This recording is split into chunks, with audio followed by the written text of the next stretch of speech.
પ્રિય વૈષ્ણવો, જય શ્રી કૃષ્ણ. એક વખત શ્રી પદ્મનાભદાસજીએ 9 પ્રકારની ભક્તિ પ્રમાણ સહિત સંભળાવવા માટે શ્રી મહાપ્રભુજીને વિનંતી કરી. એટલે શ્રી મહાપ્રભુજીએ એમના મનોરથને પૂર્ણ કરવા સમજાવ્યું કે 9 પ્રકારે ભજન કરવાથી શ્રી પ્રભુમાં પ્રેમ વધે છે, સંસારમાંથી મુક્ત થવાય છે, પ્રભુનો આશ્રય સફળ થાય છે અને હરિલીલાનું સુખ મળે છે. અને તે ઉપરાંત આ નવધા ભક્તિ ઉપરાંત જ્યારે પ્રભુમાં પ્રેમ લક્ષણા ભક્તિ થાય તો તેનો કેવો અનેરો અનુભવ થાય તેનું વર્ણન પણ શ્રી મહાપ્રભુજીએ કર્યું છે. તો ચાલો આજે 9મા વિલાસના પાવન પર્વ પર નવધા ભક્તિના સ્વરૂપને સમજવાનો રંચક પ્રયાસ કરીએ. વાલા વૈષ્ણવો, જય શ્રી કૃષ્ણ. હું મનાતુરી આપ સર્વે વૈષ્ણવોનું આજના આ અલૌકિક સત્સંગમાં હાર્દિક સ્વાગત કરું છું. જેવી રીતે મનુષ્યનો પ્રેમ ફલરૂપ થાય ત્યારે વિરહમાં હૃદય તાપે ભરાય છે, તેવી જ રીતે શ્રી ઠાકોરજી આપણને વિવિધ રીતે વિરહનો અમૂલ્ય અનુભવ પણ કરાવે છે. આ અનુભવ માત્ર કાગળ પરનો નથી.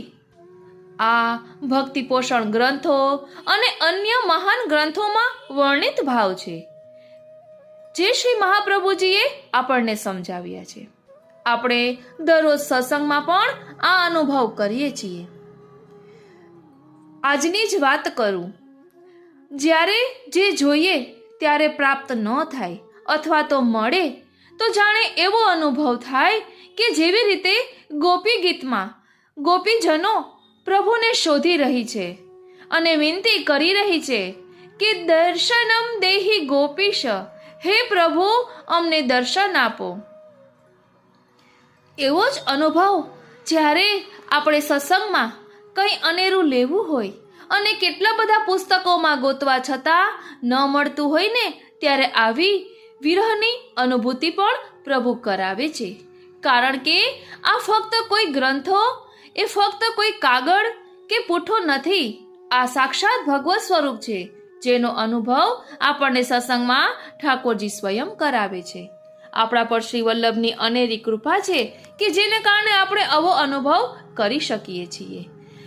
જ્યારે આ નવધા ભક્તિનું સંકલન ગોતતી હતી, કેટલા બધા પુસ્તકોમાં ગોત્યું. આમ ખબર છે કે આ પુસ્તકમાં છે, પરંતુ એ પુસ્તક અત્યારે હાજર ના હોય અને બીજામાં ગોતવું હોય તો કેવો અનુભવ થાય. એ અનુભવ અત્યારે પ્રભુએ જાણે આત્મામાં રમણ કરી રહ્યા હોય અને આપણે કેમ ફાસમફાસ ફૂદેડી ફરીએ, ચકેડી ફરીએ અને કંઈ દેખાય નહીં, કંઈ સૂઝબૂઝ ના રહે, એવો અનુભવ પ્રભુ કરાવે છે. અને જ્યારે આપણામાં નિસાધનતા પ્રવેશે ને કે હે પ્રભુ હવે નહીં મળે તો હું કેમ કરીશ, બસ ત્યાં તો પ્રભુ એવો ચક્ર ફેરવે છે કે બધું જ શોધી આપે છે. આમ પ્રભુ દરરોજ આપણી સાથે ખેલે છે. એવું નથી કે આ નવવિલાસના દિવસોમાં જ પ્રભુ રમણ કરે છે કે શરદ પૂર્ણિમાની રાત્રિએ જ પ્રભુ રમણ કરે છે. નિત્ય લીલા નિત્ય નવતન શ્રુતિ ન પામે પાર, એવી રીતે પ્રભુ અલગ અલગ પ્રકારે આપણને અનુભવ કરાવે છે. તો આ આત્માના મનોમંથન સ્વરૂપે આ બધું આપણને સંકલન પ્રાપ્ત થયું છે કે જેનો અનેરો આનંદ આજે આપણે માણીશું. તો ચાલો સૌ પ્રથમ શ્રી મહાપ્રભુજીએ જે નવધા ભક્તિ વર્ણવેલી છે તેનો ભાવ દર્શન કરીએ. બોલો શ્રી વલ્લભાધીશ કી જય. સૌ પ્રથમ નવધા ભક્તિના નામ જોઈએ તો શ્રવણ, કીર્તન, સ્મરણ, પાદ સેવન, અર્ચન, વંદન, દાસ્ય, સખ્ય અને 9મી આત્મનિવેદન આ નવધા ભક્તિના પ્રકાર છે. આ નવધા ભક્તિથી હરિમાં પ્રેમ થાય છે અને તે પ્રેમથી આલોક અને પરલોકના બધા કાર્યો સિદ્ધ થાય છે. તે વાત નક્કી છે. શ્રી પ્રભુને પામવાની આ 9 સીડી છે. તે 9 સીડી જો અનુક્રમે ચડે તો પ્રભુની પ્રાપ્તિ થાય. તો આ 9 સીડી છે નવધા ભક્તિ, અને છેલ્લી 10મી સર્વોત્તમ ભક્તિ કે જે છે પ્રેમ લક્ષણા ભક્તિ. પેલું શ્રવણ ભક્તિ. ભગવાનના ગુણગાન સાંભળવા તે શ્રવણ ભક્તિ. શ્રવણ એટલે સખી દ્વારા શ્રી પ્રભુના સ્વરૂપના ગુણગાન લીલા સાંભળતા રહીએ ત્યારે ભગવદીય પહેલી સીડી ચડે.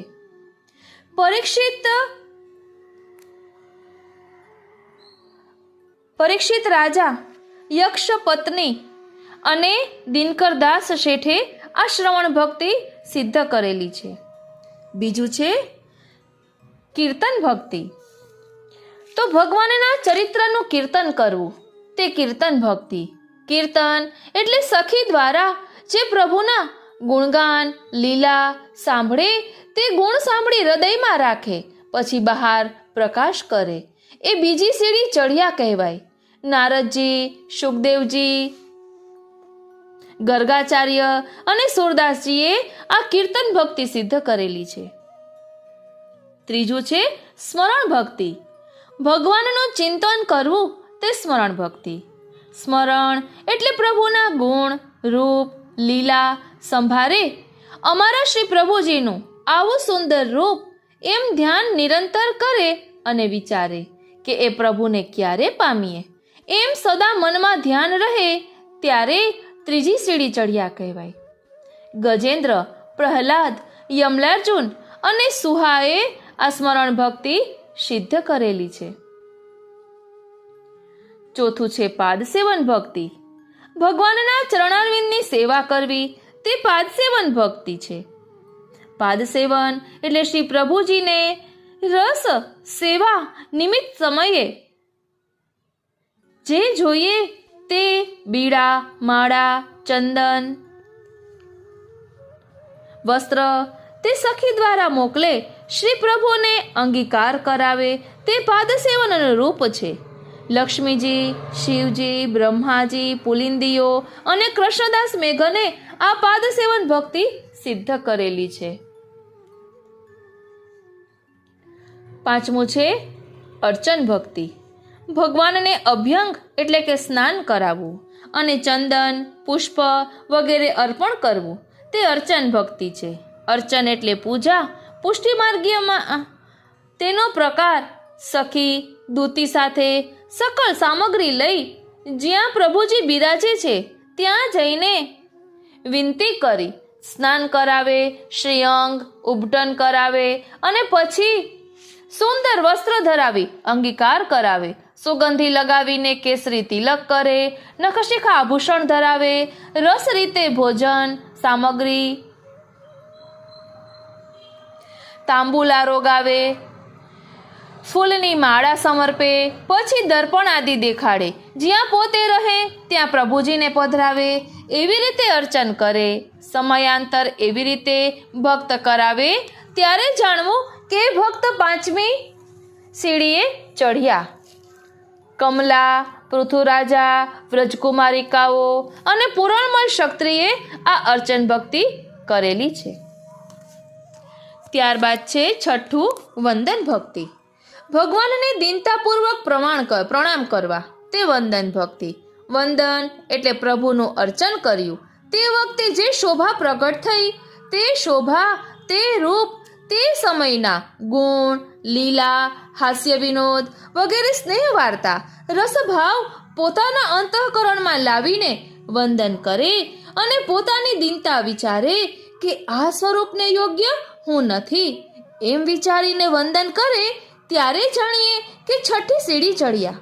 પ્રહલાદજી, અક્રૂરજી, ઉદ્ધવજી અને જગજીવન ભાઈએ આ વંદન ભક્તિ સિદ્ધ કરેલી છે. સાતમું છે દાસ્ય ભક્તિ. ભગવાનની દાસ ભાવે સેવા તે દાસ્ય ભક્તિ. દાસત્વ એટલે રસ રીતે મન, વચન અને કર્મે કરીને દાસ થઈને રહે એવી રીતે જ્યારે ભક્ત સાથે પ્રભુજી વર્તે ત્યારે જાણવું કે સાતમી સીડી ચડ્યા. હનુમાનજી, શ્રી ગિરિરાજજી અને યાદવેન્દ્ર દાસે આ દાસ્ય ભક્તિ કરેલી છે. આઠમું છે સખ્ય ભક્તિ. ભગવાનની ઋતુ અનુસાર એટલે ટાઢના દિવસોમાં અંગીઠી ધરવી તથા ગદલબંડી ધરવી અને ઉનાળાની ઋતુમાં ફૂલમંડળી વગેરેમાં પધરાવવા અને શ્રી ઠાકોરજીને જેમ સુખ થાય તેમ સેવા કરવી તે સખ્ય ભક્તિ. સખ્યત્વ એટલે જે કંઈ પ્રભુ કહે છે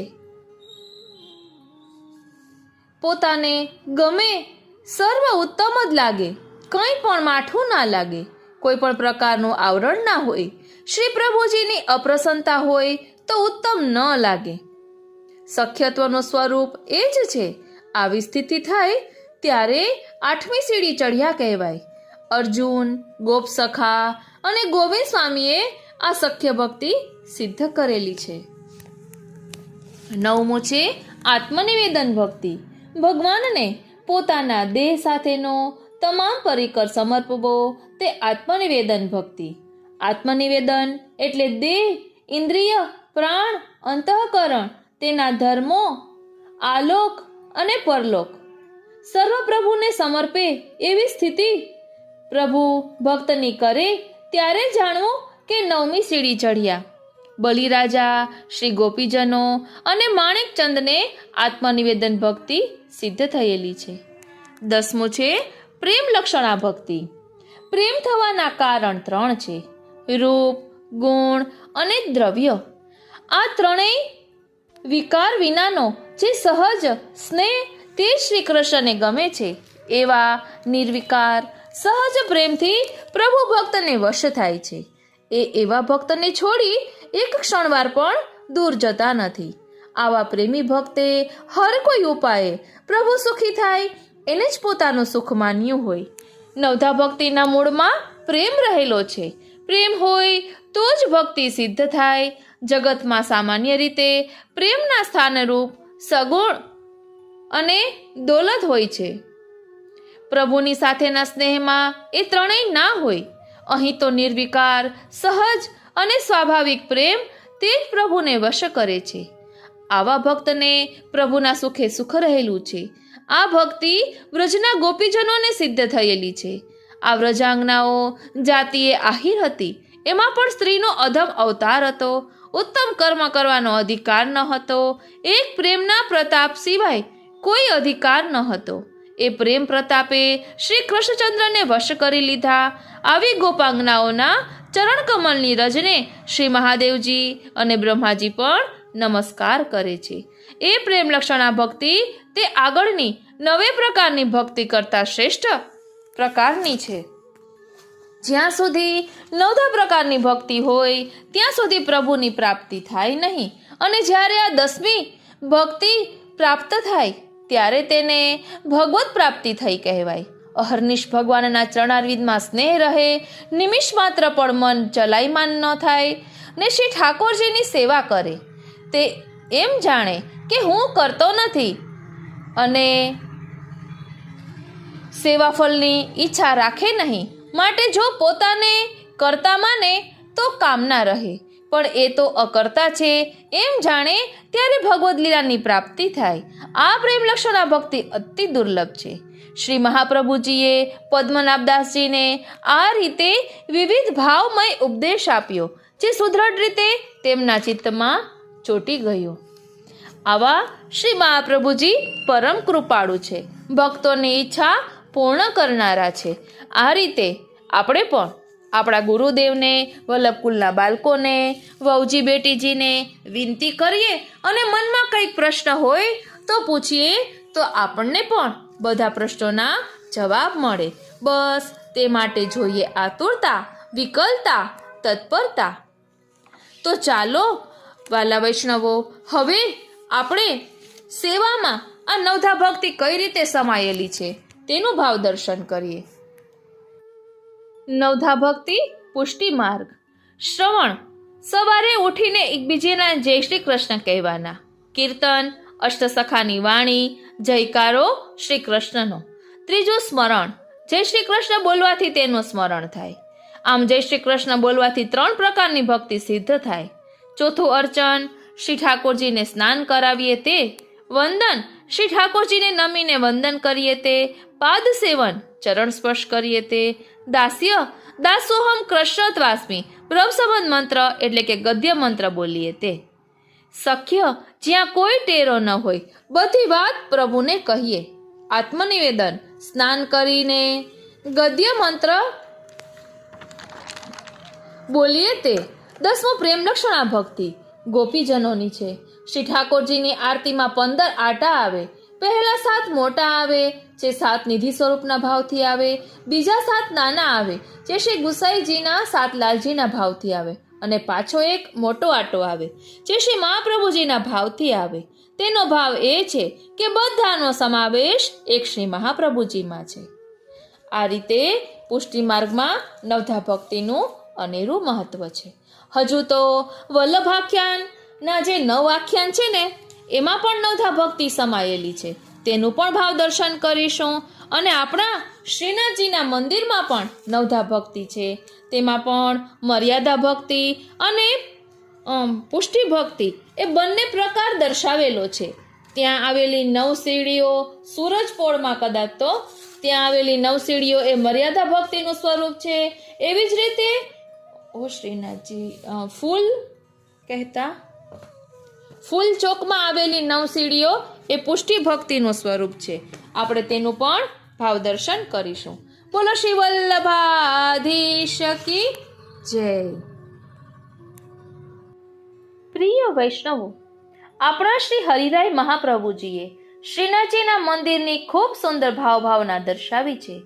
તેમાં કહ્યું છે કે શ્રીનાથજીનો આ મંદિરનો રસ્તો છે ને ત્યાં સામે સૂરજપોળ છે અને સૂરજપોળની સીડીના 9 પગથિયા છે. તેવી જ રીતે ફૂલ ચોકની સીડીના પણ 9 પગથિયા છે. તો અહીં શંકા થાય કે આ બંને જગ્યાએ 9 પગથિયા બાંધ્યા છે, 8 કે 10 બાંધ્યા હોત તો તેમાં શું થાત? તો તેનું સમાધાન કરતા આપ આજ્ઞા કરે છે કે ભક્તિ છે ને એ 2 પ્રકારની છે. તેમાં સૂરજપોળની સીડી છે તે મર્યાદા ભક્તિ છે અને ફૂલ ચોકની સીડી છે તે પુષ્ટિ ભક્તિ છે. નવધા ભક્તિના નામ જોઈએ તો શ્રવણ ભક્તિ, કીર્તન ભક્તિ, સ્મરણ ભક્તિ, પાદ સેવન ભક્તિ, અર્ચન ભક્તિ, વંદન ભક્તિ, દાસ્ય ભક્તિ, સખ્ય ભક્તિ અને આત્મનિવેદન ભક્તિ, જે આ સીડી નવધા ભક્તિના ભાવથી છે. હવે અહીં કોઈ પ્રશ્ન કરે કે સૂરજપોળની સીડીને મર્યાદા ભક્તિ અને ફૂલ ચોકની સીડીને પુષ્ટિ ભક્તિ કહી તો તે કેવી રીતે? તો આપ સમાધાન કરતા કહે છે કે સૂરજપોળનો જે માર્ગ છે ને તે તો દેવાલયનો રસ્તો છે. આ રસ્તાથી મર્યાદા ભક્ત જે છે તેમને દર્શન કરવા જવા માટેનો માર્ગ રાખ્યો છે. જે રાજા અને રાણી મ્યાના એટલે કે પાલકીમાં બેસીને આવે છે તથા શૌચાદિકવાળા અથવા સુતકી આવે છે, જે સૂરજપોળથી રત્નચોકમાં અને રત્નચોકમાંથી જગમોહનમાં જઈને શ્રીનાથજીના દર્શન કરે છે. તેથી તે દેવાલયનો રસ્તો છે. એ તો ઠીક છે વાલો, પરંતુ સૂરજપોળની સીડીઓની ઉપર હંમેશા સવારે અનાજના દાણા નાખે છે, તેને કબૂતર ચણે છે, પરંતુ બીજા પક્ષી કેમ ચણતા નથી? તો કહે છે કે આ કબૂતર શ્રીનાથજી શ્રી સ્વામિનીજીને ખૂબ જ પ્રિય છે. તેથી એ કબૂતર શ્રીનાથજીની ઈચ્છાથી આવે છે. અને અહીં કોઈ પ્રશ્ન કરે કે આ કબૂતર કયા પ્રકારે પ્રિય લાગે છે, તો કહે છે કે આ કબૂતરોમાં 7 પ્રકારના ગુણ છે. રંગ છે એ ઘનશ્યામ છે, જે શ્રીજીના અંગના રંગ જેવો જ છે. આ કબૂતર જીવ હિંસા કરતા નથી, પોતાની સ્ત્રીની સાથે જ રમણ કરે છે. કબૂતરોના પગ લાલ હોય છે, જે શ્રી સ્વામિનીજીના ચરણ કમલના ભાવથી છે. બીજા પક્ષીઓની જેમ બોલતા નથી અને બોલતી વખતે પોતાનું મોઢું બંધ કરી લે છે અને ગુટુર ગુ એવો શબ્દ અંદર પોતાના મનમાં કહે છે. કબૂતર હંમેશા સંયમી છે, પોતપોતાની સ્ત્રીઓને છોડતા નથી અને પોતાની સ્ત્રીને ચુંબન કરે છે ત્યારે તે સ્ત્રી કંઈ બોલતી નથી. જે આવા એમનામાં 7 પ્રકારના ગુણ છે, તેથી શ્રીનાથજી અને શ્રી સ્વામિનીજીને પ્રિય છે. હવે અહીં કોઈ પ્રશ્ન કરે કે બીજી સીડીઓ પર દાણા નાખે છે ત્યારે કબૂતર તો ઘણા આવે છે પરંતુ ચણતા નથી અને લાંબો વખત બેસી રહે છે, તેવું કેમ? તો કહે છે કે એક કબૂતરનું જોડું જે શ્રી જગમોહનમાં રહે છે તે જોડું જ્યારે આવે ને અને જ્યારે ચણવા લાગે ત્યાર પછી બીજા બધા કબૂતર દાણા ચણે છે. તેથી તે શ્રી જગમોહનવાળા કબૂતરનું જોડું ચણવા આવતું નથી ત્યાં સુધી બીજા કબૂતર ચડતા નથી.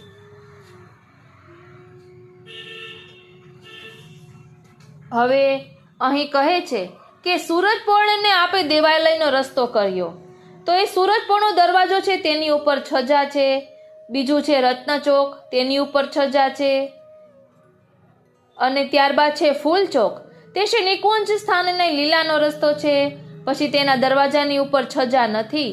એટલે અહીં શ્રીનાથજીના મંદિરમાં એક એકના ભાવ સુંદર રીતે દર્શાવવામાં આવ્યા છે. અને એમ પણ કહ્યું છે કે અનાર ચોકના દરવાજા ઉપર છજા નથી, અને શ્રીનાથજી અને દરવાજાની ઉપર પણ માળા ગલીની દરવાજાની ઉપર પણ છજા નથી. તો તે નિકુંજ સ્થાન લીલાનો રસ્તો છે. તો તેની ઉપર શ્યામ પાટિયા જડેલા છે, પગથિયા નથી, અને બીજી બધી જગ્યાએ સફેદ પાટિયા એટલે કે આરસ જડેલા છે. તો તેનો શું ભાવ છે? તો કહે છે કે આ કોઈ શોભા જોવા માટે નથી, એ તો નવધા ભક્તિના ભાવથી છે. જે આ 9 સીડી છે અને 10મી સીડી પ્રેમ લક્ષણા ભક્તિ છે. જે આ નવધા ભક્તિનું સ્વરૂપ છે એ તો પ્રેમ વગરની છે, માટે શ્યામ પથ્થર જડેલા છે. અને 10મી પ્રેમ લક્ષણા ભક્તિ છે એ 9 સીડીઓનો છેડો છે. તેની ઉપર ચડે છે ત્યારે સફેદ પાટિયા આરસ આવે છે. જેમાં સફેદ પાટિયા જડેલા છે તે સફેદ ચમકદાર છે, જે આ પ્રેમ લક્ષણા ભક્તિનું સ્વરૂપ છે. એટલે આમ શ્રીનાથજીના મંદિરની ભાવનામાં પણ આટલો સુંદર ભાવ છે કે જેમાં નવધા ભક્તિનું સ્વરૂપ વર્ણવવામાં આવ્યું છે. એ પણ પુષ્ટિ અને મર્યાદા બંને પ્રકારથી અહીં વર્ણન કર્યું છે. બોલો શ્રી વલ્લભાધીશ કી જય. પ્રિય વૈષ્ણવો, આપણે શ્રીનાથજીના મંદિરની ભાવના ખૂબ સુંદર રીતે શ્રવણ કરવી હોય, બધું વિસ્તારથી સમજવું હોય તો જરૂરથી કોમેન્ટ બોક્સમાં જણાવશો. કારણ કે ભરૂચથી પુસ્તક પધરાવ્યું છે, શ્રીનાથજીનું મંદિર પુસ્તકનું નામ છે. તેમાં શ્રીનાથજીના મંદિરની ભાવના ખૂબ સુંદર રીતે વર્ણવેલી છે. આ રીતે અહીં શ્રીનાથજીના મંદિરમાં 12 દ્વાર આવેલા છે, જે 12 નિકુંજના ભાવથી છે. એક એક નિકુંજ વિશે ખૂબ સુંદર રીતે સમજાવેલું છે. કોઈ શંકા કરે તો તેનું સમાધાન પણ કરેલું છે. આપણે કહીએ છીએ ને, 4 ચોક કો મંદિર બનાયો, આપ બિરાજે વાલો છપર તરી, नंददास प्रभु की छवि निरखत श्री जी के चरणों जाय पड़ी, श्री जी मेरा ऐसा रसिया मुझने बोलावे वालो घड़ी घड़ी।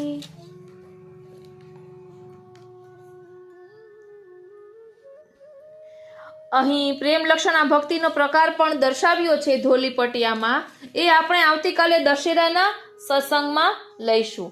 હજી આપણે આ નવધા ભક્તિના સ્વરૂપને વધુ સુંદર રીતે સમજીએ, વધુ વિસ્તારથી સમજીએ તો ઓ શ્રીનાથજી, ઓ શ્રીનાથજી, ઓ શ્રીનાથજી, ઓ શ્રીનાથજી. હા, નવધા ભક્તિ પુષ્ટિ માર્ગની સીડીના 9 સોપાન વિશે શ્રી મહાપ્રભુજીએ બ્રહ્મ સંબંધ લીધા પછીનું જીવનું કર્તવ્ય સેવા છે તે આજ્ઞા કરી છે. સમર્પિત થઈને સેવા કરવી નવધા ભક્તિ શ્રી મહાપ્રભુજીએ પુષ્ટિ માર્ગમાં વર્ણવેલી છે, જેના 9 સોપાનોનું આપણે ભાવ દર્શન કરીએ. પેલું શ્રવણ ભક્તિ, આપણે જે પ્રભુની સેવા કરીએ છીએ તેના સ્વરૂપ કેવું છે, તેણે શી લીલા કરી છે, તેનું ચરિત્ર કયું છે, તેનું જ્ઞાન હોવું જરૂરી છે. તે માટે ભાગવતજીના 10મ સ્કંદમાં વર્ણન કરવામાં આવ્યું છે અને તે શ્રવણ કરવું જરૂરી છે. શ્રી મહાપ્રભુજીના ગ્રંથોનો ભગવાનના ગુણગાન શ્રવણ કરવા આવશ્યક છે. શ્રવણ કરવાથી પ્રભુ પ્રત્યે પ્રેમ વધે છે. એકાગ્રતાથી શ્રવણ કરવું આ શ્રવણ ભક્તિ વક્તા અને શ્રોતા બંનેનું સંસાર બંધન મુક્ત કરાવે છે. બીજું કીર્તન ભક્તિ. કીર્તન ભક્તિ જેવી રીતે શ્રવણ ભક્તિ જરૂરી છે તેમ ભગવાનના સ્વરૂપમાં એકાગ્રતા માટે કીર્તન ભક્તિ આવશ્યક છે. સાક્ષાત પ્રભુના અનુભવનું ગાન કીર્તન રજૂ કરેલ છે. 4 પ્રણાલિકા છે: કાવ્યની દ્રષ્ટિ, સંગીતની દ્રષ્ટિ, રહસ્યની દ્રષ્ટિ અને દર્શન દ્રષ્ટિ. કીર્તન ભક્તિથી એકાગ્રતા આવે છે અને એકાગ્રતા થાય તે સેવા સાચી. ત્રીજું, સ્મરણ ભક્તિ. જે આપણી સામે નથી પરંતુ આપણને અતિ પ્રિય છે તેનું સ્મરણ થાય. પ્રભુનું નિરંતર સ્મરણ કરવું એ ભક્તિનું અનિવાર્ય અંગ છે. શ્રી મહાપ્રભુજી આજ્ઞા કરે છે કે સતત સ્મરણ કરવું, કે શ્રી કૃષ્ણ એક જ મારું શરણ છે. અષ્ટાક્ષર મંત્રનો સતત જપ કરવો. શ્રી કૃષ્ણ શરણમ મમ, શ્રી કૃષ્ણ શરણમ મમ. ચોથું છે પાદ સેવન ભક્તિ. આપણા શરીરથી ભગવાનને કોઈ પણ પ્રકારે સેવા કરવામાં આવે તેને પાદ સેવન ભક્તિ કહેવાય. જે સદાય પ્રભુ સેવામાં તત્પર રહે છે. સેવાના 2 પ્રકાર છે: તનુજા સેવા અને માનસી સેવા. તનુવિદજા સેવા કરતા અતિ ઉત્તમ પ્રીતિ ઉત્પન્ન થાય. આ સેવાનું ફળ માનસી સેવા છે. ભગવાનના ચરણની ભક્તિ 3 પ્રકારના તાપનું નિવારણ કરે છે: આધિભૌતિક, આધ્યાત્મિક અને આધિદૈવિકનું નિવારણ કરે છે. ચરણ કમલમાં દ્રઢ આશ્રય જેના હૃદયમાં સ્થાપિત થયેલો છે તેઓની સંસારની કોઈ બાધા આવતી નથી. પહેલા સેવામાં તેનો વિનિયોગ થાય, પછી ઇન્દ્રિયોનો, પછી વાણીનો, આમ કરતા મનનો નિરોધ થાય છે. આ પાદ સેવન ભક્તિનું પ્રમુખ અંગ છે. ત્યારબાદ 5મું, અર્ચન ભક્તિ. અર્ચન એટલે કે પૂજા, જેના માટે ખૂબ સ્નેહ એ છે, ખૂબ આદર છે, તેની સેવા કરીએ તે અર્ચન ભક્તિ કહેવાય. શ્રી ઠાકોરજીની સેવા અને પ્રસન્નતા માટે આ ભક્તિ આવશ્યક છે. અષ્ટયમ સેવા તે પુષ્ટિ રીતે અર્ચન ભક્તિ છે. શ્રી મહાપ્રભુજીએ આ ભક્તિનો સમાવેશ કરેલો છે. પુષ્ટિ માર્ગમાં અલૌકિક ભાવ છે, વિધિ છે, પણ તે ગૌણ છે. ભાવ મુખ્ય છે અને સ્નેહ મુખ્ય છે. છઠ્ઠું છે વંદન ભક્તિ. દીનતાપૂર્વક નમન કરવું એટલે વંદન ભક્તિ. સેવામાં જાણતા અજાણતા અપરાધ થતા હોય છે, તે દીનતાપૂર્વક વંદન કરવાથી શ્રી ઠાકોરજી ક્ષમા કરે છે. આપણી પાસે શ્રી ઠાકોરજીની પ્રસન્નતા માટે બીજા કયા સાધનો છે? પ્રભુ પાસે સર્વસ્વ છે, આપણે શું આપી શકવાના? દીનતાપૂર્વક નમન કરવાથી પ્રભુ પ્રસન્ન થાય છે. આપણા માર્ગમાં વારંવાર વંદન કરવાનું હોય છે. દીનતાપૂર્વક નમન કરવાથી પ્રભુ પ્રેમથી રીઝે છે, માટે વંદન ભક્તિ આવશ્યક છે. 7મું છે દાસ્ય ભક્તિ. પુષ્ટિ માર્ગ દાસ્ય ભાવનાનો માર્ગ છે. શ્રી ઠાકોરજી આપણા સ્વામી છે અને આપણે એમના દાસ છીએ. સ્વામીની સેવા કરવી તે ધર્મ છે. તન મન ધનથી નિસ્વાર્થ ભાવથી પ્રેમપૂર્વક કરવામાં આવતી સેવા તે દાસ્ય ભક્તિ. દાસ ભાવનામાં નિર્ભયતા આવે છે. શ્રી ઠાકોરજી અને ગુરુની સામે આપણે તેના ચરણમાં છીએ તે ભાવના રાખવી. શ્રી ઠાકોરજીની સેવા જાતે જ કરવી, દીનતાપૂર્વક કરવી અને શ્રી ઠાકોરજીના ચરણે આવેલ સેવકને તે દર્શન આપે છે. ત્યારબાદ છે 8મું સખ્ય ભક્તિ. સખ્ય ભક્તિ એટલે કે સખા.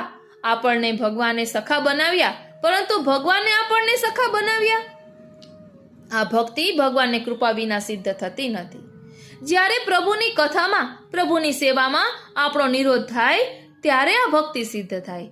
પુષ્ટિ માર્ગમાં અષ્ટસખાને આ ભક્તિ સિદ્ધ થઈ હતી. અષ્ટસખાની વાણીનું ચિંતન કરવાથી નિરોધ થાય છે. પ્રભુને ઋતુ અનુસાર વસ્ત્રો સામગ્રી ધરાવીએ, પોતાના સ્વામીના સુખ માટેનો જ વિચાર કરીએ, તે સખ્ય ભક્તિ. શ્રી મહાપ્રભુજી આજ્ઞા કરે છે કે જે ઉત્તમમાં ઉત્તમ છે તે પ્રભુને ધરાવીએ, પ્રભુના સુખનો વિચાર કરીએ, તત્સુખનો વિચાર કરીએ, તે સખ્ય ભક્તિ. 9મું છે આત્મનિવેદન ભક્તિ. બ્રહ્મ સંબંધ લઈને આત્મા સહિત, સમગ્ર પરિકર સહિત પ્રભુને સમર્પિત કરવું તે આત્મનિવેદન ભક્તિ. પુષ્ટિ માર્ગમાં આ પ્રથમ ભક્તિ છે. પ્રભુએ પોતાની ક્રીડા માટે જગત ઉત્પન્ન કર્યું, તો પછી આત્મનિવેદન શા માટે? કારણ કે પ્રભુએ આપણને દેહ, ઇન્દ્રિય, આત્મા, પરિકર વાપરવા આપેલ છે, જે ભૂલીને આપણે મારું કરીએ છીએ, જે સેવામાં બાધક છે. તે માટે આત્મનિવેદન જરૂરી છે. સૌપ્રથમ આત્મનિવેદન કરીએ ત્યારે જ સેવા તથા બીજી ભક્તિનો અધિકાર પ્રાપ્ત થાય છે. પ્રભુ પ્રત્યે પ્રીતિ ઉત્પન્ન થાય છે અને એ જ મોક્ષ છે જે સેવા દ્વારા પ્રાપ્ત થાય છે. શ્રી મહાપ્રભુજીની પ્રણાલિકા મુજબ આગળ વધીએ. નવધા ભક્તિ કરતા કરતા પ્રભુના પ્રેમને પ્રાપ્ત કરવાનું કારણ બને છે. નવધા ભક્તિ દ્વારા પ્રભુ પ્રસન્ન થાય તે જ આપનું ફળ છે, જે વ્યસન દશા સુધી લઈ જનાર છે. પુષ્ટિમાર્ગીય ભગવત સેવા પરમ પુરુષાર્થ રૂપ પ્રેમલક્ષણા ભક્તિની પ્રાપ્તિ માટે અને તેના સાધન રૂપ શ્રવણાદિ નવધા ભક્તિની, તેમાંય આત્મનિવેદન ભક્તિની સિદ્ધિ અર્થે આત્મનિવેદી ભક્તોએ સમર્પણ મંત્ર ઉપદેશ લીધા પછી સદાનંદ રૂપ શ્રી કૃષ્ણની સેવા કરવી એ જ જીવનું મુખ્ય કર્તવ્ય છે. અર્થાત જીવનું સહજ ધર્મ કર્મ છે. જે ઘરના આપણે સેવક હોઈએ એ ઘરના જ સેવ્ય સ્વરૂપ હોય એમાં આપણી રુચિ હોવી જોઈએ અને તે ઘરના બાલક જે સ્વરૂપ સેવ્ય કરી આપે તેની સેવા કરવી જોઈએ. તેમ ન હોય તો જીવ સ્વભાવથી મનમાં વિપરીત ભાવ આવે અને જીવનું અહિત થાય. પુષ્ટિમાર્ગીય સેવા પ્રણાલી મુજબ વૈષ્ણવની સેવા કરતા નવધા ભક્તિ તો સિદ્ધ થઈ જ જાય છે અને જીવ ઉત્તમ હોય તો શ્રી મહાપ્રભુજીની કૃપાથી 10મી પ્રેમ લક્ષણા ભક્તિ પણ સિદ્ધ થાય છે. નવધા ભક્તિમાં જેમ 2 પ્રકારે પ્રેમ ભક્તિ અને કર્મ ભક્તિ એ આજના યુગના નાવીન્યકરણ માટે અદ્ભુત છે. હજારો વર્ષો પહેલા કુરુક્ષેત્રના મેદાનથી અર્જુનને સંબોધીને કરેલી શ્રીમદ ભગવદ્ ગીતા આજે એક ધર્મ પુસ્તક તો ખરું જ, પણ સમગ્ર વિશ્વમાં માનવ જીવનનું ખરા અર્થમાં મેન્યુઅલ બન્યું છે. જે આવ્યા જે મળ્યા એમને દિલથી ચાહવાનું કામ કદાચ આજ વિરલ વિભૂતિ કરી શકે. દરેક ચીજને ચાહીએ છીએ, એ પછી પ્રેમ હોય, વિરહ હોય, મળતું કે છોડવું પડેલું હોય, મિત્રતા હોય. અરે સગા મામાનો અંત લાવીને જગતને એ પણ સંદેશ આપ્યો હતો કે અત્યાચારી દુરાચારી કોઈ પણ હોય તેને હળવામાં પાપ નથી. બાલ્યાવસ્થાની સહજ મસ્તી તો યુવાનીની શક્તિ અને વાનપ્રસ્થાશ્રમનો અદ્ભુત ગીતા જ્ઞાન કૃષ્ણ પીરસી શકે. કોઈ જ અભિમાન નહીં, કોઈ છોછ નહીં. એ પછી વૃંદાવનની અદ્ભુત રાસલીલા હોય કે પછી કુબ્જા અને રૂપ પ્રદાન કર્યું હોય કે પછી ગરીબ મિત્ર સુદામાના ચરણ ધોવાની વાત હોય. જેની પાસેથી કંઈક લીધું એ ખરા સમયે 100 ગુણો કરીને આપી દીધું. એ સતત વિષાદમાં અન્યને સુખ પ્રેમ રક્ષણ આપ્યું. દુર્યોધન જેવા રાજાનું ભોજન નિમંત્રણ ઠકરાવી ને એક સામાન્ય વિદુરની ઝૂંપડી સૂકા રોટલામાં 32 પકવાન દેખવાની દીર્ઘદ્રષ્ટિનું સંયોજન કૃષ્ણ પાસે જ છે. એટલે જ કહેવાય છે અધરમ મધુરમ વદનમ મધુરમ. પ્રિય વૈષ્ણવો, ભગવાનની કથા એટલે ભગવાનની કથા તો છે, પણ ભગવાનની કથા એ ભક્તોની કથા વગર અધૂરી છે.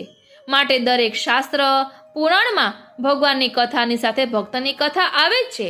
નવધા ભક્તિમાં પ્રથમ ભક્તિ શ્રવણ છે, જેને આપણે આપણા કાનો દ્વારા સાંભળતા આપણા હૃદયમાં પ્રવેશ કરે છે અને પછી તેને આપણે બોલીએ છીએ. જો કથા સાંભળીએ છીએ તો મુખમાંથી કથા જ નીકળશે.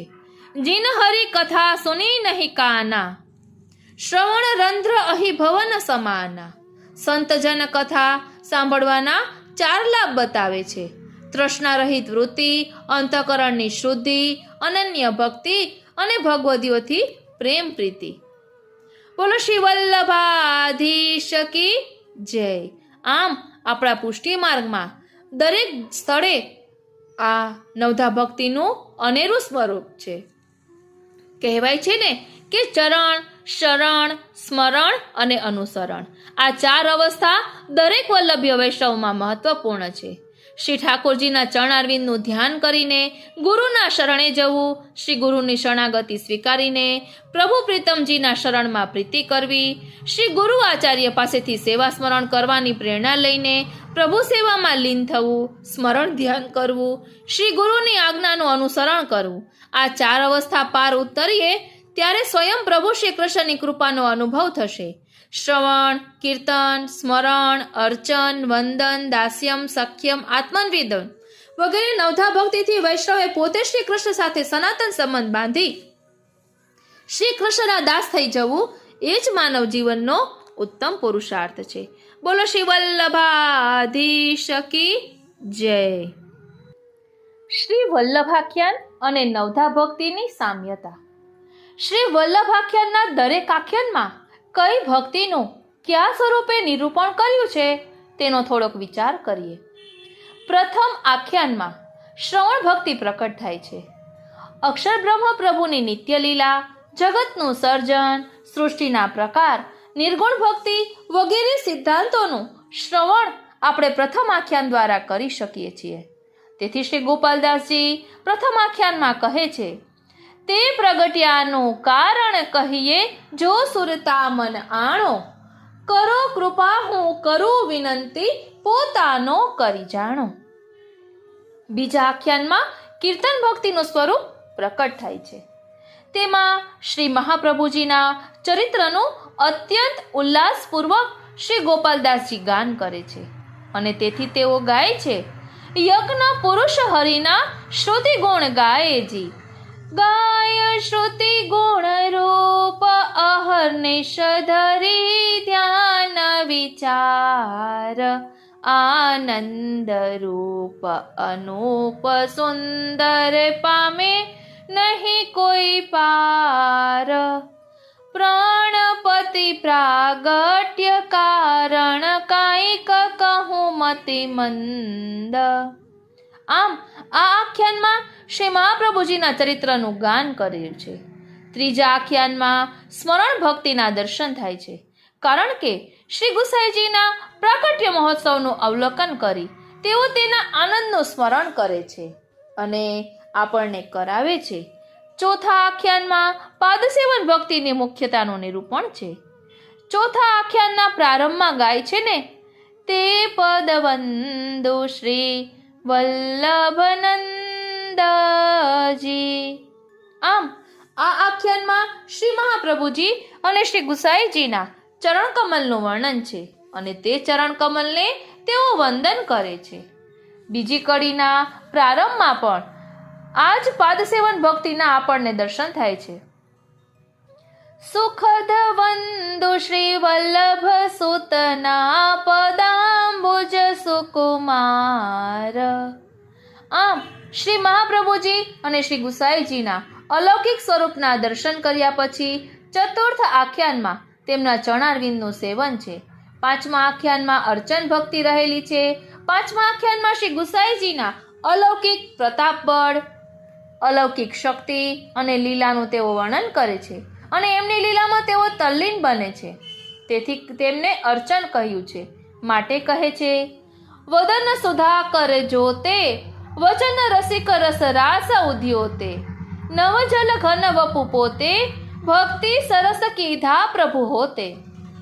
એટલે છઠ્ઠા આખ્યાનમાં વંદન ભક્તિ છે, કારણ કે શ્રી વ્રજ ભક્તોની જેમ ગોપાલદાસજી પણ પ્રભુની નિત્ય લીલાનું સ્મરણ કરતા માંગે છે.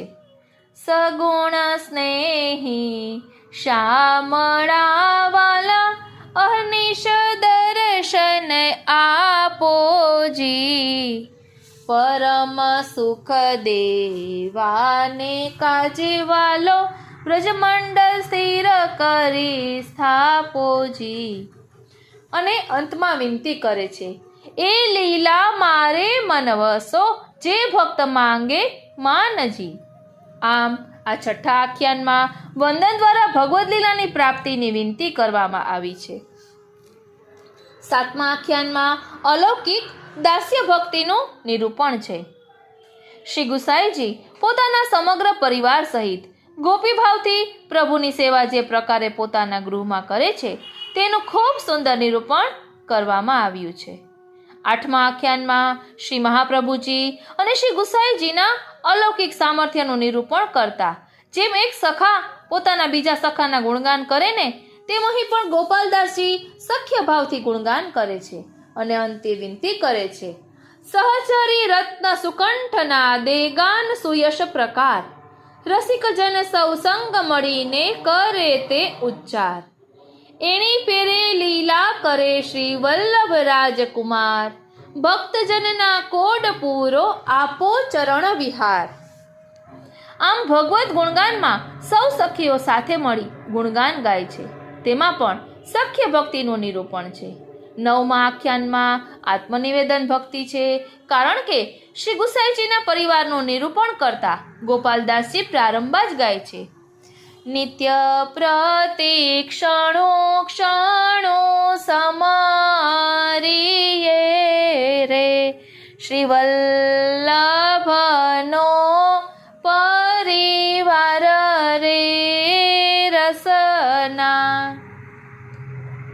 અને અંતે ગાય છે, પુત્ર પૌત્રાદિક સુખ શું કહું રે, જો તું મુખમાં એક રે રસના. આ પંક્તિઓ આપણને સમજાવે છે કે જ્યાં આત્મસમર્પણ કર્યું હોય ત્યાં જ મન સદાય ગુણગાન ગાવા તત્પર રહે. શ્રી મહાપ્રભુજીના પરિવારમાં જે તત્પરતાના દર્શન થાય છે તે આત્મસમર્પણ છે અને તેના ફલરૂપ પ્રાપ્ત થતી પ્રેમ લક્ષણા ભક્તિનું જ સ્વરૂપ છે. આમ શ્રી વલ્લભાખ્યાનમાં પ્રેમ લક્ષણા ભક્તિ સહિત નવથા ભક્તિનું નિરૂપણ કરવામાં આવ્યું છે. બોલો શ્રી વલ્લભાધીશ કી જય. પ્રિય વૈષ્ણવો, ભાગવતજીમાં પણ આ નવધા ભક્તિનું નિરૂપણ છે. ઘણા બધા શાસ્ત્રોમાં પણ નવધા ભક્તિનું નિરૂપણ છે, પરંતુ એ બધું તો આપણે ક્યારે વાંચી લઈએ ને ક્યારે આત્મચિંતન કરી લઈએ. તો સાવ સરળ ભાષામાં આપણા દયારામભાઈ બધા શાસ્ત્રના નિચોડનું વર્ણન કરતા ભક્તિ પોષણમાં કહે છે, શ્રી ગુરુ વલ્લભ દેવને હું પ્રથમ કરું પ્રણામ. શ્રી વિઠ્ઠલ, શ્રી કૃષ્ણ, શ્રી યમુને મહાપૂરણ કામ. પૂરણ કામ દામોદર દાસ, અષ્ટ સખા પૂરો ઉર્વાસ. શુભમતી દ્યો અતિ પરમ પવિત્ર, ભક્તિ સુપોષણ ગાવું ચરિત્ર.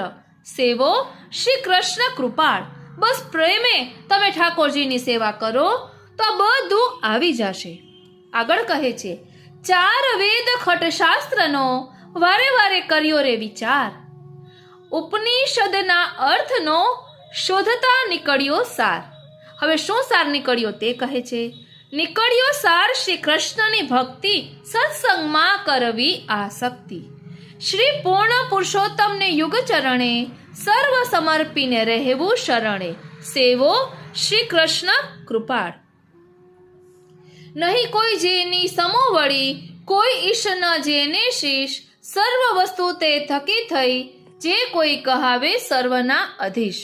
સર્વાધીશ વંદે સહુ જેને, નિગમ નેતિ નેતિ કહે છે તેને. શેષ મહેશ વિધિ શ્રી અગમ્ય, તેને કહીએ શ્રી પૂર્ણ પુરુષોત્તમ. સેવો શ્રી કૃષ્ણ કૃપાળ. હવે આ સેવો શ્રી કૃષ્ણ કૃપાળમાં નવધા ભક્તિનું નિરૂપણ કરતા કહે છે, શ્રવણ કીર્તન શ્રી કૃષ્ણનું, સ્મરણ સેવન અર્ચન, વંદન દાસત્વ સખ્યતા, વળી આત્મનિવેદન. આત્મનિવેદન નવધા કહીએ, પ્રેમ લક્ષણા દસમી લહીએ. એ ભક્તિ સહુ સાધનતા જ, જે પામે વશ થાય વ્રજરાજ. સેવો શ્રી કૃષ્ણ કૃપાળ. શ્રવણ પરીક્ષિત શુક કરી કીર્તન, સ્મરણ કરી પ્રહલાદ શ્રી સેવન. પૂજન પૃથુ વંદન અક્રૂર આહલાદ. આહલાદ માન્યો કપિશ કિંકરતા, સખ્યતા ભક્તિ સુભદ્રા ભરતા. આત્મનિવેદન બલીએ કીધી, ગોપીજને પ્રેમ લક્ષણા લીધી. હવે શ્રવણ ભક્તિનું વર્ણન કરતા કહે છે, નામ કેશવનું કર્ણમાં પડતા, સહુ થાય પવિત્ર. શરદ ઋતુના સંગથી, જેમ નિર્મળ નીર વિચિત્ર. વિચિત્ર જળ તેમ જાતિ રે જાણો, સર્વ શુચિ સત્ય નામે પ્રમાણું. શુદ્ધ સુવર્ણ જેવું અગ્નિથી થાય, માંજે ઓપે એવો મેલ ન જાય. સેવો શ્રી કૃષ્ણ કૃપાળ. હવે કીર્તન ભક્તિ વિશે કહે છે, નામ કીર્તન શ્રી કૃષ્ણનું, કડીમાં સહુ સાધન તાજ. ભવસાગર તરવા તણી, સહુને એ સુખ પથ પાજ.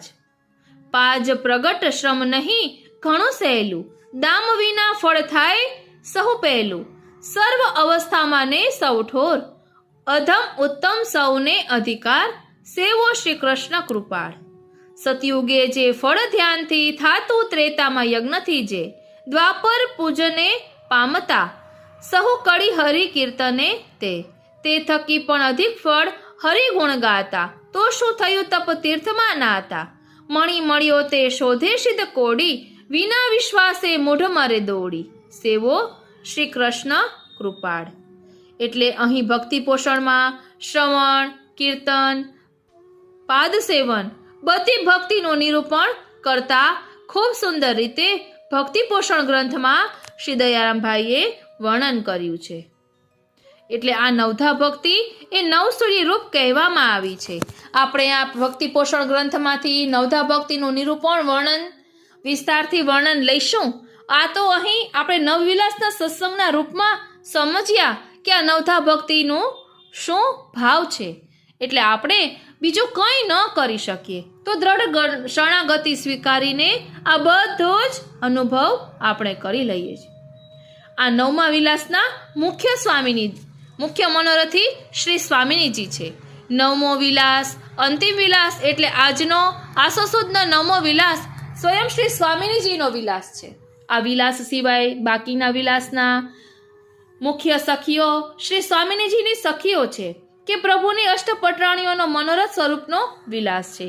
આજના વિલાસમાં શ્રી સ્વામિનીજી પોતાની અંતરંગ સખીઓ કે પ્રેમલક્ષણા ભક્તિના ભાવથી સભર છે તે બધી જ વ્રજગોપીઓ બંસી બટ પર બોલાવે છે.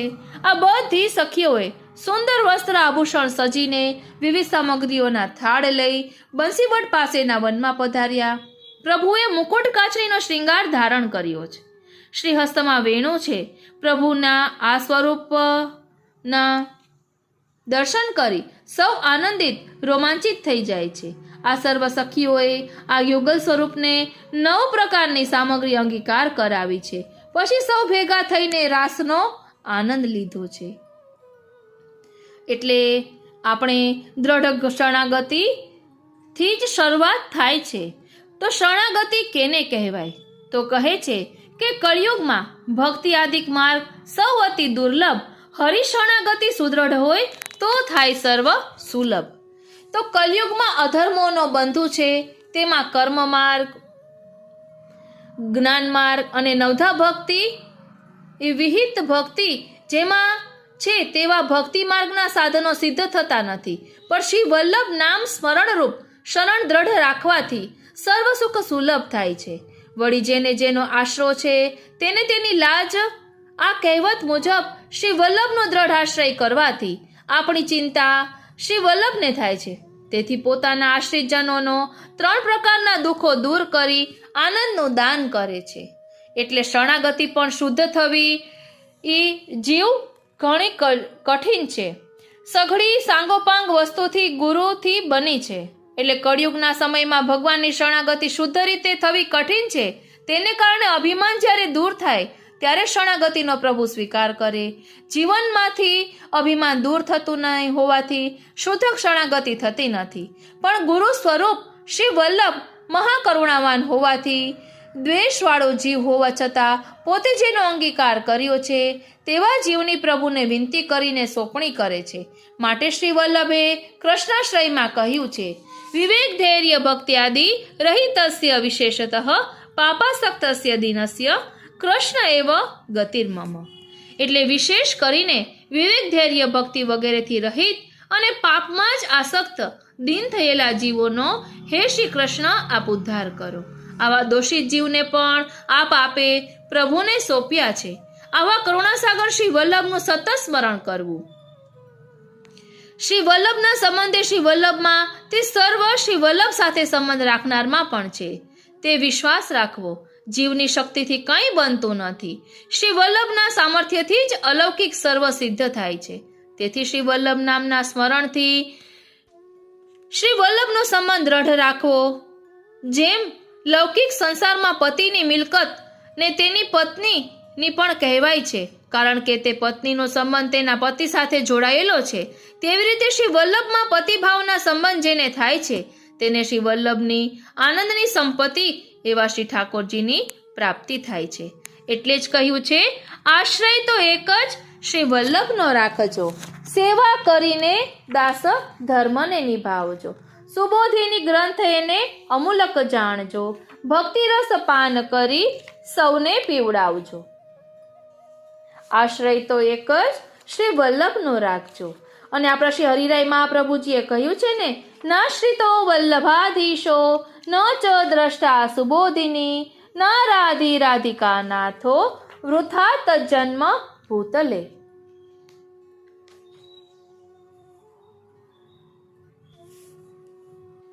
પ્રિય વૈષ્ણવો, આ નવધા ભક્તિ સિદ્ધ થતા ઠાકોરજીથી પ્રેમ થઈ જાય છે. તેનું આપણે ભાવદર્શન કર્યું. તો હવે પ્રેમની અવસ્થાને સમજીએ. આજના સત્સંગમાં આપણે ભગવાનમાં પ્રેમની અવસ્થાઓનું અવગાહન કરવાનો પ્રયાસ કરી રહ્યા છીએ. લૌકિકમાં પ્રેમ થવાના 3 કારણો છે: રૂપ, ગુણ અને દ્રવ્ય. જ્યારે શ્રી મહાપ્રભુજી પ્રકટિત પુષ્ટિ માર્ગમાં ભગવત પ્રાપ્તિમાં વિશુદ્ધ સ્નેહ એટલે કે નિસ્વાર્થ પ્રેમ જ નિયામક છે. પુષ્ટિ માર્ગમાં ગોપીજનોની પ્રેમ લક્ષણા ભક્તિને સર્વશ્રેષ્ઠ માનવામાં આવી છે. ગોપી પ્રેમ કી ધ્વજા, કિયો ગોપાલ અપને વશ, ઉરધર શ્યામ ભુજા. તો સ્નેહ એટલે શું? એના લક્ષણો ક્યાં છે? તો સંપ્રદાયના વાર્તાજી સાહિત્યમાં અનેક ભક્તોના ચરિત્રમાં પ્રેમ, આસક્તિ, વ્યસન જેવા અલગ અલગ શબ્દોનું અને તે અનુસાર પ્રસંગોના દર્શન થાય છે. સ્નેહની મુખ્ય 3 અવસ્થા શાસ્ત્રોમાં વર્ણવી છે: પ્રેમ, આસક્તિ અને વ્યસન. એમાં ચોથો પ્રકાર ગણીએ તો તન્મયતા. તો પ્રેમનું લક્ષણ એ છે કે પ્રેમી પાત્રો જ્યારે પણ મળે ને ત્યારે એવો ને એવો સ્નેહ, હૃદય પ્રસન્ન થઈ જાય. જ્યારે છૂટા પડવાનું થાય ત્યારે અત્યંત કષ્ટ થાય. વિયોગમાં શરીર તપવા લાગે, હૃદયમાં વિકલતા થાય, મન સતત પ્રિય પાત્રને જોવાની જ ઝંખના કરતું રહે. જ્યારે ભગવાનમાં આવો સ્નેહ થાય ત્યારે ભગવાન પણ ભક્તને એટલો જ પ્રેમ કરે. ભગવાન ભક્ત વિના રહી શકતા નથી. ભક્ત કવિ નંદદાસજી કહે છે, નૈન અરુ બેન મેં રસ જુછાવે, નયન બેન અરુ શ્રવણ સબ, જાય રહત પિય પાસ, પ્રાણ માત્ર ઘટ રહત હૈ, ફેર મિલન કી આશ. આસક્તિનું વર્ણન કરતા કહે છે કે આસક્તિ એટલે પ્રેમ પછીની અવસ્થા. આખા દિવસમાં એકવાર પણ મળ્યા વિના ના રહેવાય. જો એકવાર મુખ ના જોયું હોય તો બાવરા બની જવાય. છૂટા પડવાના ખ્યાલ માત્રથી આંખોમાંથી અશ્રુધારાઓ વહેવા લાગે. સ્વતઃ કંઈક ને કંઈક બોલ્યા કરે. પ્રેમ ઘેલછા જેવી અવસ્થા થઈ જાય. આસક્તિ મહાન ભગવત ભક્ત કુંભનદાસજીને પ્રાપ્ત થઈ હતી. શ્રીનાથજીથી દૂર જવાના ખ્યાલ માત્રથી આપને અત્યંત વિરહ થયો. મુખમાંથી શબ્દો સરી પડ્યા કે તે દિન વહે જુ ગયે બિનું દેખે. હવે વ્યસન અવસ્થાની વાત કરતા કહે છે કે વ્યસન દશામાં બાહ્ય ચેતનાનું હરણ થઈ ગયું હોય એવું લાગે. અંતઃકરણમાં જ બધું સમાવિષ્ટ થઈ જાય. ઓ શ્રીનાથજી, બાહ્ય કોઈ અપેક્ષા જ ના રહે. વ્યસન એટલે ભક્ત અને ભગવાન બંને એકબીજા વિના રહી ના શકે. ઓ શ્રીનાથજી, ક્ષણનો પણ વિયોગ સહન ન થાય એ વ્યસન અવસ્થા છે. મહાન ભગવત ભક્ત ગજ્જન ધાવનજી અને શ્રી નવનીત પ્રિયાજીની આવી જ અવસ્થા હતી. તન્મયતાનું નિરૂપણ કરતા કહે છે કે તન્મયતાનું લક્ષણ એટલે ઓ નાથ, ભક્ત વારંવાર મૂર્છિત થઈ જાય, છેક મૃત્યુ સુધીની અવસ્થાએ પહોંચી જાય. રાસમાં પ્રભુ અંતર્ધ્યાન થયા ત્યારે ગોપીજનોની આ અવસ્થા હતી. પ્રેમ લક્ષણા ભક્તિની પરમ ઉત્કૃષ્ટ અવસ્થા પ્રાપ્ત કરી પરબ્રહ્મ પૂર્ણ પુરુષોત્તમને પ્રેમ વિવશ બનાવનાર પુષ્ટિ ભક્તોની ચરણ રેણુને કોટી કોટી વંદન કરીએ. આ રીતે આજના સત્સંગમાં આપણે સમજ્યા કે નવધા ભક્તિનું સ્વરૂપ શું છે અને પ્રેમ લક્ષણા ભક્તિ કઈ રીતે પ્રાપ્ત થાય, નિરોધ એટલે શું, નિરોધનું સ્વરૂપ શું છે, તે આપણે આવતીકાલના સત્સંગમાં સમજીશું. દશેરાના વિશેષ સત્સંગમાં સમજીશું. બોલો શ્રી વલ્લભાધીશ કી જય. આ રીતે આજનો આ સત્સંગ શ્રીનાથજી, શ્રી યમુનાજી અને શ્રી મહાપ્રભુજીના ચરણારવિંદમાં સમર્પિત કરું છું અને એ જ વિનંતી ધરું છું કે અહીં દર્શાવેલા ભાવને અમે અમારા આત્મપટલ પર ધારણ કરી શકીએ એવી કૃપા કરો. બોલો શ્રી વલ્લભાધીશ કી જય.